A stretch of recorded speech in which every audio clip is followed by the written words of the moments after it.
नमस्कार, मी अमित सावंत पुन्हा एकदा माझ्या नवीन ब्लॉगमध्ये आपण तुमचं सर्वांचं स्वागत करत आहोत। आज आपल्यासमोर मराठा मावळा संघटनेचे सर्वस्वाहा अध्यक्ष माणिकराव शिंदे पाटील साहेब आहेत। आपण आज यांचं मत जाणून घेऊया। जय शिवराय साहेब। जय शिवराय। मराठा मावळा संघटना संपूर्ण महाराष्ट्रामध्ये प्रत्येक शहरामध्ये शेतकऱ्यांच्या मुलासाठी वसतिगृह बांधण्याचा उपक्रम चालू केलेला आहे। आज शेतकऱ्याची परिस्थिती अतिशय वाईट आहे आणि शेतकरी हा स्वतः जगू शकत नाही। जर त्याला स्वतःला जगण्याची वांदे असतील तर त्याच्या मुलांना कसं शिक्षण देईल, त्याच्या मुलासाठी वह्या पुस्तकं कसं घेईल आणि त्याच्या मुलाला मोठ्या मोठ्या शहरात जाण्यासाठी जो खर्च लागतो तोही त्याच्याकडून होणार नाही। त्यामुळं मराठा मावळा संघटनेने ठरवलेलं आहे की महाराष्ट्रातल्या प्रत्येक मार्केट कमिटीनं शेतकऱ्याच्या मुलासाठी आपल्या स्वखर्चानं प्रचंड असं वसतिगृह बांधलं पाहिजे आणि त्या जिल्ह्यातील त्या तालुक्यातील त्या ग्रामीण भागातील मुलांना शिक्षणासाठी शहरामध्ये मोफत राहायची सोय झाली पाहिजे। हा आमचा उपक्रम आहे। मराठा मावळा संघटना मागच्या 7 ते 8 वर्षापासून त्यासाठी भांडत आहे आणि पहिलं यश आम्हाला छत्रपती संभाजीनगर या शहरामध्ये आम्हाला झालेलं आहे। छत्रपती संभाजीनगरमध्ये मार्केट कमिटी जी आहे त्या मार्केट कमिटीला आम्ही आंदोलन केलं, निवेदन दिलं आणि त्यांना सांगितलं की आपल्या तालुक्यातील जिल्ह्यातील शेतकऱ्यांच्या गरीब मुलासाठी जर छत्रपती संभाजीनगर शहरामध्ये शेतकऱ्याचा मुलगा आला तर त्याला मोफत राहायची सोय झाली पाहिजे आणि ही आमच्या मागणीला यश आलं आणि मार्केट कमिटीच्या अध्यक्षांनी 10 कोटी मंजूर करून या ठिकाणी 200 मुलासाठी भव्य असं वसतिगृह या ठिकाणी बांधकाम सुरू आहे।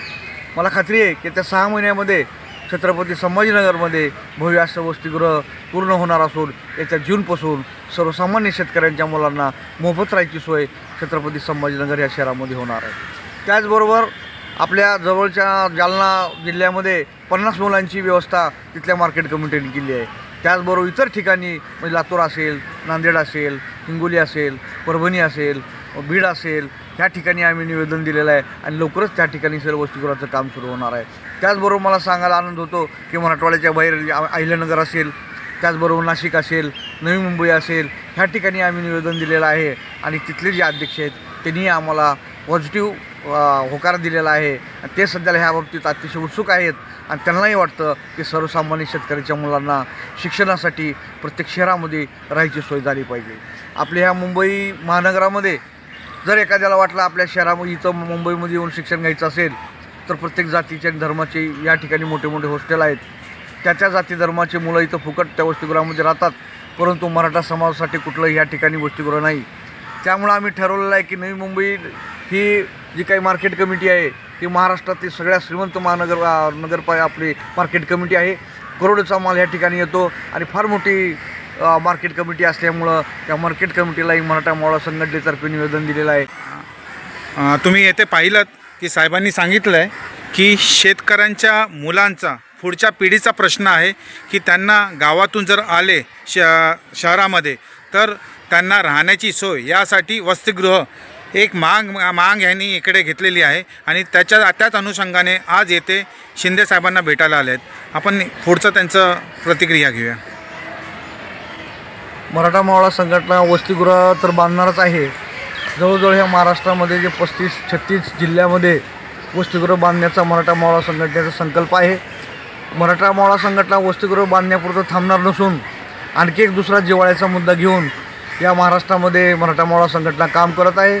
आज मुंबईमध्ये मागच्या 10 वर्षापूर्वी आपल्या देशाचे पंतप्रधान माननीय मोदी साहेबांनी इथं येऊन प्रचंड गाजावाजा करून अनेक नद्याचं पाणी एकत्र करून छत्रपती शिवाजी महाराजांच्या भव्य स्मारकाचं त्या ठिकाणी भूमिपूजन करण्यात आलं आणि त्यावेळेस त्यांनी सांगितलं की ह्या ठिकाणी असं आम्ही भूमिपूजन करू छत्रपती शिवाजी महाराजाचं की जगानं त्याची दखल घेतली पाहिजे।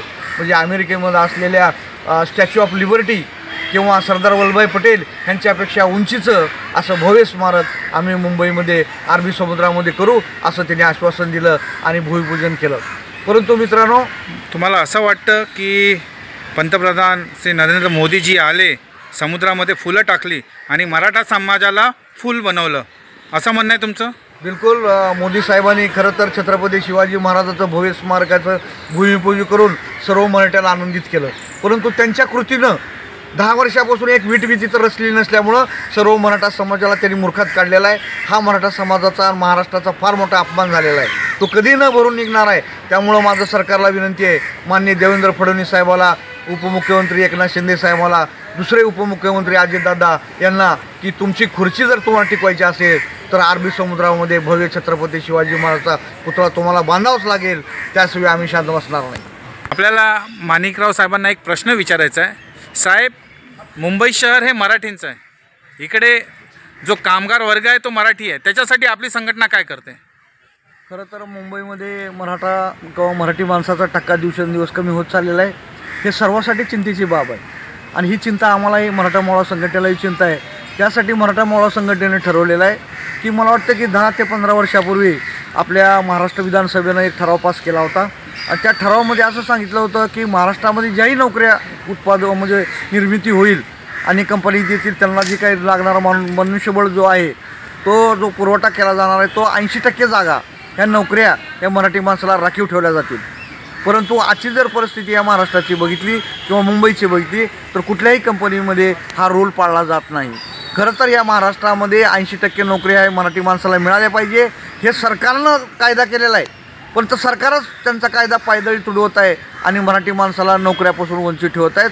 त्यासाठी मराठा मोळा संघटनेने ठरवलेलं आहे आम्ही लवकरच मुख्यमंत्री आणि उपमुख्यमंत्री यांना निवेदन देणार आहोत आणि त्यांना सांगणार आहोत की या महाराष्ट्रामधल्या 80% मराठी माणसाला म्हणजे प्रत्येक कंपनीमध्ये राखीव जागा त्यांच्या ठेवल्या पाहिजे आणि 20% परप्रांतीला दिल्या पाहिजे. परंतु आज या महाराष्ट्रामध्ये सर्व परप्रांतीय या महाराष्ट्रामध्ये येतात, धंदा टाकतात, कंपन्या टाकतात, परंतु ह्या नोकऱ्या आहेत या परप्रांतीला देतात. त्यामुळे ही मराठी माणसाचा घोर अपमान आहे आणि मराठा मोळा संघटना ही घोर अपमान सहन करणार नाही. त्यामुळं येत्या काळामध्ये प्रत्येक कंपनीला आम्ही ठणकावून सांगू की 80% जागा किंवा 80% नोकऱ्या ही मराठी माणसाला दिल्या पाहिजे.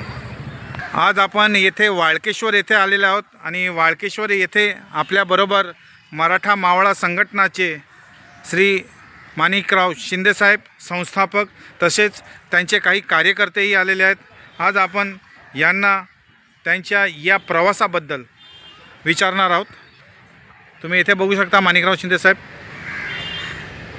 साहेब, तुम्हाला अजून काही प्रश्न विचारत आहेत. तुम्ही ही जी मराठा मावळा संघटना जी तयार केली, कशा प्रकारे तुम्हाला प्रेरणा मिळाली आणि तुम्हाला काय संघर्ष करावा लागला ही संघटना तयार करण्यासाठी? मराठा मोळा संघटना स्थापन करण्या अगोदर मी अखिल भारतीय छावा मराठा युवा संघटनेचा महाराष्ट्राचा अध्यक्ष होतो. माझे मित्र अण्णासाहेब जावळे पाटील, शालीनताई पाटील यांच्यासोबत आम्ही महाराष्ट्रभर काम केलं, महाराष्ट्रभर आंदोलन केले. त्याचबरोबर मला आनंद आहे की या महाराष्ट्रामध्ये पहिला मराठा समाजाचा भव्य असा मोर्चा सर्वात प्रथम आम्ही छत्रपती संभाजीनगरला काढला आणि मागच्या काळामध्ये आम्ही मुंबईमध्ये देखील आझाद मैदानावर म्हणजे जरांगे पाटलाच्या अगोदर 4-5 वर्षापूर्वी आम्ही मराठा समाजाला आरक्षण मिळालं पाहिजे यासाठी भव्य मोर्चा जो काढला होता त्या मोर्चाचं सध्या काम माझ्या हातून झालेलं आहे हे मला सांगायला मला आनंद होतो. माझा प्रवास जो आहे समाजकारणाचा ते मागच्या 25 वर्षाचा आहे आणि या 25 वर्षाच्या कामामध्ये अनेक माझे सवंगडी मला भेटले आणि त्यांच्यामुळं माझी ताकद 100% वाढलेली आहे. या ठिकाणी आपल्या संघटनेचे जे प्रदेशाध्यक्ष आहेत हनुमंतराव कदम पाटील आहेत, गणेश वडकर पाटील आहेत, विजय मस्के पाटील आहेत. हे लहानपण म्हणजे 20-25 वर्षापासून माझ्यासोबत आहेत. मराठा मावळा संघटनेचं काम माझ्यासोबत ते करत आहेत. त्याचबरोबर मागच्या 1 वर्षापासून आपल्या मराठवाड्याचे संघटक संजय गायके पाटील हे काम करत आहेत. त्यामुळं असंख्य कार्यकर्ते इथं नाव सांगता येणार हजारो लाखो कार्यकर्ते आज माझ्यासोबत जोडलेले आहेत आणि हे सगळे या महाराष्ट्रातल्या मराठा समाजाला न्याय देण्यासाठी सगळे सज्ज झालेले आहेत. सगळ्यांनी छत्रपती शिवाजी महाराजांचं अनुकरण केलेलं आहे आणि शिवाजी महाराजांनी या महाराष्ट्रासाठी आणि या देशासाठी आणि हिंदुत्वासाठी जो काय लढा दिला तो येणाऱ्या काळामध्ये लढा देण्याचं काम मराठा मावळा संघटनेनं ठरवलेलं आहे. आणि साहेब, अजून मला काही तुम्ही नावं, विशेष अशी नावं अधोरेखित करू शकता की ज्यांनी समजा ते असतील राजकीय नेते असतील किंवा जवळचे सहकारी असतील, मित्र असतील, ज्यांनी तुम्हाला खूप मदत केली आणि त्यांचा तुमच्या डोक्यावर हात राहिला? तसा विचार केला तर कुठल्याही राजकीय पक्षाचा माझ्यावर हात नाही, माझा त्यांच्यावर राजकीय पक्षावर माझा हात राहिलेला आहे. सर्व राजकीय पक्षातले जे नेते आहेत हे स्वार्थी आहेत. स्वतःच्या खुर्चीसाठी ते मला गोड बोलतात आणि माझा उपयोग करतात आणि त्यावेळी त्यांना गरज असते त्यावेळेस मी त्यांना मदत केलेली आहे. परंतु कुणीही राजकीय पुढाऱ्याकडून मी आत्तापर्यंत मदत घेतली नाही आणि मला घ्यायची नाही. माझा एकच अजेंडा आहे, मला कुठला आमदार खासदार मंत्री व्हायचं नाही. माझ्या डोक्यात एकच काम आहे, माझ्या पुढे एकच लक्ष आहे की या महाराष्ट्रातल्या जो गरीब शेतकऱ्याचा मुलगा आहे तो शिकला पाहिजे, मोठा झाला पाहिजे, डॉक्टर इंजिनियर झाला पाहिजे आणि त्यासाठी त्याचं शिक्षण मोफत मिळावं, त्याला राहण्याची मोफत व्यवस्था मिळावी म्हणून मराठा मोळा संघटना झटत आहे. साहेब अजून एक प्रश्न मे बी कळीचा बाब होऊ शकतो की समजा सरकारने आता घोषित केलेलं आहे की आरक्षण देणार आणि जर आरक्षण मिळालं नाही तर यापुढे तुम्ही काय कराल? मला वाटतं की मराठ्याला सरसकट OBC आरक्षण द्यावे ही मराठा समाजाची मागणी आहे. मला वाटतं काही अंशी आम्ही त्याच्यामध्ये समाधानी आहोत. विशेषतः विदर्भामधला जो मराठा समाज आहे त्यांना OBC आरक्षण मिळालेलं आहे. पश्चिम महाराष्ट्रातल्या काही मराठा समाजाला OBC आरक्षण मिळालेलं आहे. विशेषतः मराठवाड्यामधले काही समाजाला OBC आरक्षण मिळालेलं आहे. आणि जरांगे पाटलाच्या नेतृत्वाखाली मराठा आरक्षणासाठी जे आंदोलन झालं त्या आंदोलनाच्या माध्यमातून काही मराठा समाजातील होतकरू लोकांना त्याचा फायदा होत आहे. काही लोकांना OBC प्रमाणपत्र मिळत आहेत परंतु सरसकट मिळालेलं नाही. त्यामुळं आमची सरकारकडे मागणी आहे की मराठ्याला सरसकट OBC आरक्षण द्यावं आणि भविष्य काळामध्ये मराठा मोळा संघटना जरांगे पाटलासोबत या महाराष्ट्रामध्ये आरक्षणासाठी तीव्र लढा देणार. धन्यवाद साहेब.